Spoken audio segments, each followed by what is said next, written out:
తిరుపతిలో మాజీ TTD chairman Bhumana Karunakar రెడ్డిపై జనసేన నియోజకవర్గ ఇన్ఛార్జ్ కిరణ్ రాయల్ తీవ్ర ఆరోపణలు చేశారు. భూ కబ్జాలు, తిరుమల విగ్రహం మాయం ఘటనపై కీలక వ్యాఖ్యలు చేశారు. 2019 నుంచి 2024 మధ్య వైసీపీ పాలనలో భూమన కరుణాకర్ రెడ్డి కోట్ల రూపాయల విలువైన భూములను ఆక్రమించారని ఆరోపించారు.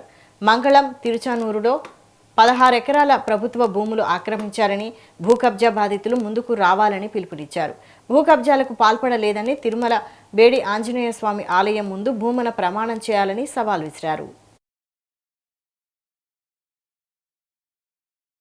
గతంలో అనేకసార్లు జనసేన పార్టీ కానివ్వండి, మేము కూటమి సభ్యులు కరుణాకర్ రెడ్డి గారు చేసిన భూ కబ్జాల గురించి మేము చెబితే ఒక్క అంగుళం కూడా నేను తీసుకో ఉంటే మీరు ఏ విచారణకైనా సిద్ధం. ఆయన ముందు మాట్లాడే ముందు విచారణ అంటాడు, మాటల్లో విచారణ అంటాడు, మాట్లాడిన తర్వాత విచారణ అంటాడు. విచారణకి బ్రాండ్ అంబాసిడర్ అయినా అలాంటి విచారణ మేము కూడా ఇస్తాం. మేము విచారణ ఇస్తే ప్రభుత్వ విచారణలో వచ్చింది ఏమని, తిరుపతి మంగళం గ్రామ పంచాయతీలో 471, 472 సర్వే నంబర్లో ప్రభుత్వ పొరంబోకు భూమిలో 7 ఎకరాలకు పైగా భూమన కరుణాకర్ రెడ్డి ఆ ప్రభుత్వంలో ఎమ్మెల్యేగా ఉన్నప్పుడు అక్కడ వ్యవసాయాన్ని కోసం పెట్టుకున్నాడని చెప్పి సమాచారం ఉంది గతంలో.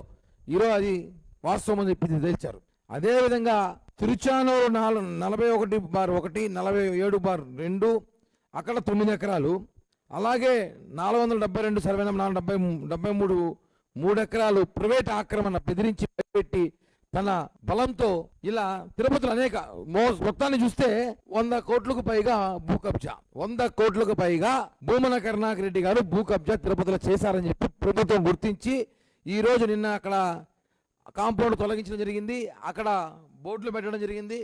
ఇప్పుడు అడుగుతున్న ఈ పేటీఎం బ్యాచ్ ఉంటుంది. ఆ రోజు తిరుపతి మీడియా వాళ్ళకి ప్రభుత్వం అలాట్ చేసిన స్థలం, ప్రభుత్వం స్థలం అలాట్ చేస్తే దాన్ని ఇచ్చేటప్పుడు మీరు ఎంత రాద్ధాంతం చేశారు, ఎంత రాద్ధాంతం చేశారు, ఎన్ని స్టోరీలు పెట్టారు. కబ్జాలు కబ్జాలు, తిరుపతిలో అరాచకం, కూటమి అరాచకం అన్నారు. ఈరోజు మీ నాయకుడు కోట్ల రూపాయలు ఎకరాలు సంబంధించిన భూములు కబ్జా చేశారే, ఒకడన్నా మాట్లాడుతున్నారా? మాట్లాడలేదే. తిరుపతి ప్రజలు నిజంగా అదృష్టవంతులండి. ఎందుకంటే ఈ కరుణాకర్ రెడ్డి బాధ్యత తప్పించుకున్నాం మనం. లేకపోయింటే మనం అందరం కూడా మన ఇల్లు కూడా కబ్జాలు చేసే పరిస్థితి ఈరోజు భూమన కుటుంబం ఉంది.